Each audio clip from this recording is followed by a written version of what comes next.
सबसे पहले की शुभकामनाएं पूरे देश को, पूरे गाँव। उसके बाद मैं अपने गाँव के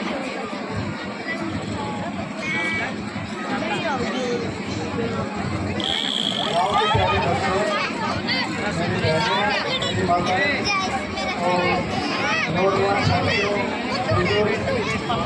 हमारे गांव की शान बारू बहन और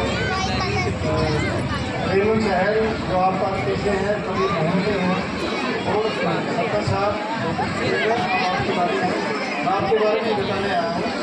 तो एक बार ध्यान से सुनना सारे, एक बार ध्यान से सुनना। सबसे पहले तो मैं आप सबको और इस गांव के पेड़ पौधे मिट्टी के तन को प्रणाम करता हूँ और मैं इस गांव की मिट्टी के तन का भी कर्जदार हूँ और आप सबका मैं भाई हूँ। और एक डॉक्टर जितेंद्र नाम से साइंटिस्ट है जो भारत में ही नहीं पूरे वर्ल्ड में विख्यात है। काम करते हैं ब्रेन के ऊपर, यानी कि दिमाग बढ़ाने की शक्तियों के ऊपर। तो दिमाग की शक्तियाँ कैसे बढ़ाई जाए, जबकि हमारे दिमाग की शक्तियाँ ऑलरेडी बहुत ज़्यादा पावरफुल होती है, हमें पता नहीं होता, बताया हमारे डॉक्टर ने 15 साल से ब्रेन की प्रोसेस को जान के हमारे विचारों को जान के बहुत बड़ा एक लेख लिखा वो आपको 2 मिनट या 4 मिनट में आपको बताएंगे। उसके लिए एक्सरसाइज होती है। और मैं बच्चों एक बार आप लोगों के लिए बाहर बच्चों मैं आप लोगों के लिए आऊँ, आप एक बार ध्यान से सुने प्लीज। एक बार शोर ना करें, मैं आपके लिए आया हूँ, आपको पढ़ाने वाली बात करने के लिए आया हूँ और कोई मेरा मकसद नहीं। सबसे पहले तो ये है कि आप सबका धन्यवाद, आप बहुत अच्छे बच्चे हैं। स्टेज पर जो परफॉर्मेंस दे रहे हैं वो बच्चे बहुत अच्छी परफॉर्मेंस दे रहे हैं। और मैं बुलाना चाहूँगा डॉक्टर जितेंद्र को, जो आपको आपके दिमाग की शक्तियों के बारे में बताएंगे। आपके दिमाग में कितनी शक्तियाँ हैं, डॉक्टर जितेंद्र। डॉक्टर जितेंद्र मेरी आवाज़ सुन रहे हैं, एक बार स्टेज पे आ जाए। अरे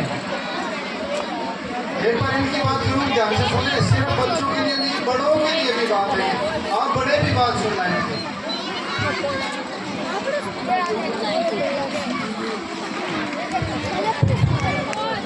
धन्यवाद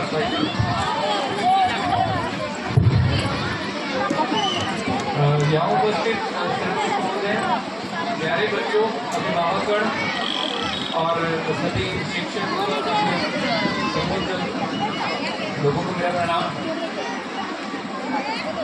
हम अपने जिंदगी में कोई भी काम करते हैं तो उसमें मुख्य भूमिका कौन निभाता है, आपका शरीर या दिमाग? क्या लगता है आप लोगों को? दिमाग। तो स्कूल में क्यों जाते हैं बच्चे, क्यों पेरेंट्स भेजते हैं? पढ़ने के लिए।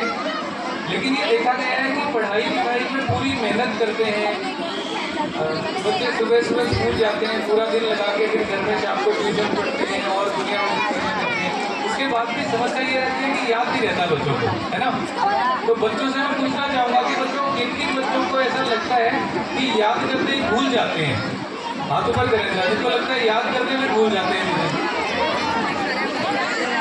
ठीक है, ओके। तो क्या ऐसा हो सकता है कि आप एक बार पढ़ो सब कुछ याद रह जाए? नहीं हो सकता, ऐसा बिल्कुल हो सकता है। और मैं ऐसे ब्रेन साइंस के 15 सालों से बात में रिसर्च कर रहे हैं कि कैसे हम दिमाग की शक्तियों को, मेंटल एबिलिटीज का, यानी मानसिक शक्तियों का विकास। तो इसमें भी भाषी से बात हो रही थी, वो बोले कि ये चीज़ ऐसी अगर हमारे गांव में भी ये सुविधा मिले कि ऐसा हो कि बच्चे अपनी मानसिक शक्तियों का विकास कर सकें। तो मैं ये पूछना चाहूँगा कि विनेश फोगाट को कौन कौन जानता है? विनेश फोगाट, उसकी तरह कौन कौन मेहनत कर रहे होंगे? बहुत सारे बच्चे कर रहे होंगे, है ना? उनका नाम इतना बड़ा क्यों हो गया? या कोई भी हम बात करते हैं, सचिन तेंदुलकर, विराट कोहली, साइना नेहवाल, सानिया मिर्जा, मनु भाकर, क्योंकि उन्होंने एक ही फील्ड में लगातार मेहनत की, इतनी प्रैक्टिस की कि वो अच्छे लेवल पर चले गए। तो क्या ये हो सकता है कि आप लोग दिमाग पर इतनी मेहनत करें कि अच्छे लेवल पर चले जाएं? बिल्कुल हो सकता है। कुछ मानसिक व्यायाम, ब्रेन बैलेंसिंग की चीज़ें होती हैं जिनसे हमारी मानसिक शक्तियाँ यानी मेमोरी पावर, याददाश्त बढ़ती है। बच्चों के लिए तो ठीक है कि याददाश्त नहीं है, बड़ों के साथ भी आजकल बड़ी प्रॉब्लम हो रही है। बिना काम के झगड़े होते रहते हैं ओवर थिंकिंग और नेगेटिव थॉट्स के कारण। मतलब गलत और नकारात्मक मानसिकता हम कहें, हम चाहते नहीं है, लेकिन फिर भी घर में पड़ोस में झगड़े हो जाते हैं। क्यों हो जाते हैं? क्योंकि अनायास गुस्सा आ जाता है। गुस्सा क्यों आता है? उसका कारण है हमारा दिमाग में कुछ ओवर थिंकिंग, ऐसी चीज़ें जो है नहीं गलत लेकिन हमें लगती हैं। तो इन चीज़ों पे हम काम कर रहे हैं। तो अभी सरपंच साहब से बात हुई थी कि ये सारी चीज़ें ऐसा कुछ गाँव में हो जिससे कि बच्चों की पढ़ाई लिखाई थोड़ी ठीक हो जाए, कम हो गई, मोबाइल में कम देखना शुरू करें। मोबाइल पर बहुत ज़्यादा टाइम लगाते हैं, सारी रात बीत जाती है देखते हुए। और बड़े लोगों को ओवर थिंकिंग, नींद नहीं आती है, स्वास्थ्य की प्रॉब्लम भी हो जाती है। सभी बातों को ध्यान में रखते हुए हमने ये काम किया है कि हम ऐसी कुछ चीज़ें गाँव में ही शुरू करना चाहते हैं। करेंगे ग्राम पंचायत के जो स्कूल से वो डिसाइड करने वाले हैं क्या क्या यहाँ पे हो सकता है। लगभग 5 दिन के प्रोग्राम होते हैं। अच्छा एक काम करते हैं, सभी बच्चों को, सभी बच्चे और बड़े, उनसे मैं थोड़ी एक्सरसाइज करवाता हूँ। उस एक्सरसाइज से ये पता चलेगा कैसे हम दिमाग की पावर को बढ़ा सकते हैं। कौन कौन करना चाहेगा ये एक्सरसाइज? बड़े भी करना चाहेंगे क्या? जी, तो हम थोड़ा सा एक देखते हैं कि हमारे ब्रेन के ना 2 पार्ट होते हैं। हाथ नीचे कर लीजिए, लेफ्ट और राइट। तो लेफ्ट ब्रेन चलता है वो लॉजिकल होता है, यानी कि तार्किक क्षमताएं, ये चलते हुए में मैथमेटिक्स, साइंस, ग्रामर इसकी जरूरत पड़ती है। और जो राइट होता है वो इमोशनल होता है, भावनात्मक। कई बार भाव में बह जाते हैं, मेरे को अच्छा लग रहा है। तो दोनों के संतुलन की एक्सरसाइज छोटी सी 30 सेकंड की है। तो सभी मेरे साथ साथ गिनती गिनेंगे, जैसे हाथ घुमाएंगे 10 तक, 15 तक करेंगे। ठीक है, चलिए 1 2, सभी बड़े लोग भी करके देखें जरा। 1 2 3 4, आवाज नहीं आ रही आपकी?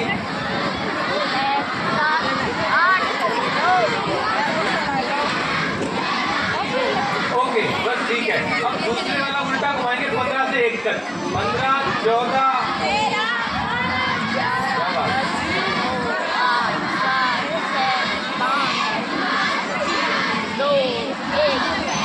बहुत बढ़िया। तो अगर हमें राइट में चलाने तो दोनों बाएं तरफ घुमाएंगे, घुमाओ। लेफ्ट चलाना है तो दोनों अंदर की तरफ, ये घूम रहे हैं ना। अब दोनों दिमाग इकट्ठा चलाने के लिए है ना, लेफ्ट और राइट हेमिस्फीयर इकट्ठा चलाने के लिए एक सीधा और एक उल्टा, दोनों ऐसे कोशिश करो जरा घुमाने की। बड़े लोगों से भी रिक्वेस्ट है, एक सीधा एक उल्टा ऐसे कोशिश करें। ब्रेन को सिग्नल मिलते हैं न्यूरोप्लास्टिसिटी, यानी दिमाग नई चीज सीखने की कोशिश करता है, एकाग्रता भी बढ़ती है। नहीं घूम रहे ना, कोशिश करें आप लोग।